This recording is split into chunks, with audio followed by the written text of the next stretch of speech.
Turkey sandwiches for all! Hey, we finally have a title! It's not Spider-Man PS4, it's Marvel's Spider-Man, parentheses PS4. Good to know! So after a year of giving us basically nothing to go on except the initial announcement trailer, Insomniac and Sony used Spider-Man as the grand finale of their E3 showcase. Greatly disappointing fans of The Last of Us, while also causing my Twitter feed to melt down into complete chaos. Yuri, I'm here. Yay, we finally get to listen to Yuri talk to Yuri. You know, I've always had this suspicion that Captain Watanabe was created purely because the writers realized how much of a screw-up it was to kill off Jean DeWolf, so they created a nearly indistinguishable character. Anyway, ooh, gameplay! It looks pretty much what I figured it would look like. It's glossy, it's well textured, it's well animated, but it's also exactly like Amazing Spider-Man 2. It's like how after Treyarch gave up the rights to Beanox in the old days, you could see echoes of Web of Shadows written all over Shattered Dimensions. A lot of similar sound effects and gameplay elements recycled. Here it's kind of the same thing. The level design for this stealth sequence is straight out of the ironically titled Amazing Spider-Man 2, but it just looks like it works better. Taking cues from Homecoming, he's got this timed web trap contraption, which leads me to believe that there will be a whole upgrade tree with like 20 different web tricks you can use. With all these creative animations and well choreographed fights, I guess I'm excited to see what the rest of that looks like. Hey, Insomniac, looks like you did your homework. The combat looks exactly like what I was asking for in the retrospective of the old games.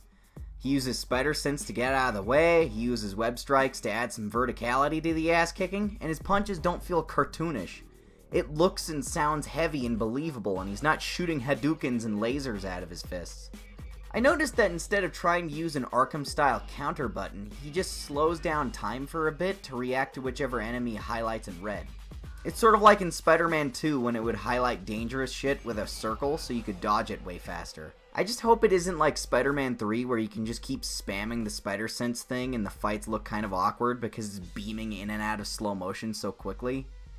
Right now it looks fine, but that's probably because they had Jerry the game dev playing over it with a list of things to do and not to do. Dear Jerry, please for the love of God, don't make us look bad. If you do that thing where you stand in one spot and jump up and down, we'll have your thumbs removed. In my world, Sony executives are all ex-Yakuza. Oh, and speaking of, Mr. Negative looks pretty neat. He's cool. I can think of dozens of other villains I like more, but he's fine. As for the other stuff, Kingpin is already in jail, so I'm holding out hope for a cameo from Blind Lawyer Man. And this billboard would piss me off if it didn't have plot relevance and was just an Easter egg. This guy on the street could not care less. This shit's part of his daily commute to work. Spidey's costume is the same as it was. I respect that Insomniac stuck to their guns and kept the suit in spite of the initial negative reaction. Plus, it's been a whole year and everyone's had time to get used to the idea of it, and I think the white bits no longer bug everyone the way they did at the start.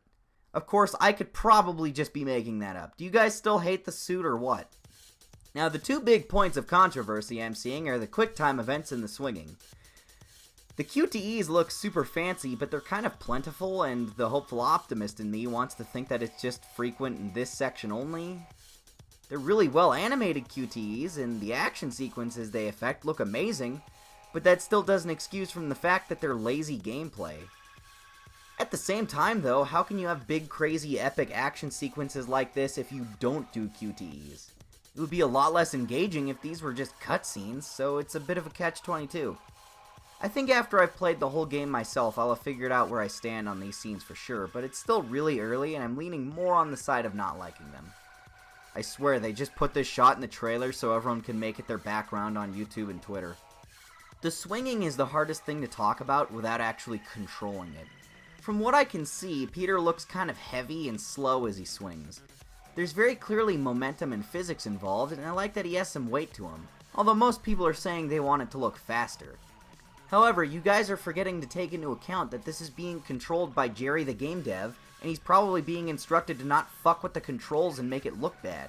So he's probably taking it slow so the audience can get a better look at it. When they do demos at E3, they always slow the pace down. Just look at the comparison videos for Doom's E3 gameplay versus how quick it actually was. I like how web zips give the forward momentum without causing him to drop like a bag of Bucky Barnes. Although the web zip does make him look kind of floaty. So you have one method of movement that makes you look too sluggish, and another one that makes you look too light. Weird. Again, I guess I'll just have to play it. The parkour mechanic from the diner was in there as well. I feel like it'll be very simple to control. You know, just hold down this button and move forward at the furniture. It looks really cool and gives you a more acrobatic way to traverse a room like this. Last note I wanted to end on is the last note of the trailer. Look, it's that one guy. I initially felt a little annoyed, but with time to think about it and talking with some friends, I realized it has potential. So either Miles will be an online co-op Spider-Man because fuck it, why not? Or Peter will get John Marsdened and Miles will take over at the end, or a potential sequel.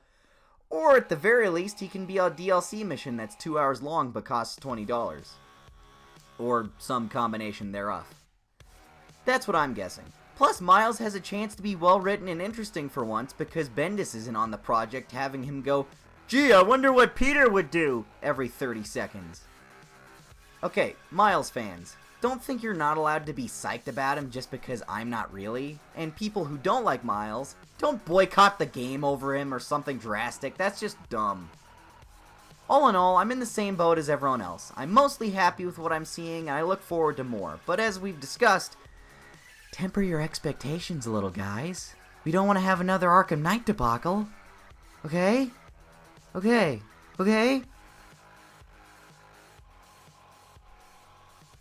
Jesus, you guys! I said it wrong on purpose! It's satire! Is it that hard to comprehend? Hi! Is this the flight to Newark? Wait, how did he say that if it's in slow motion? Shouldn't that actually sound like this?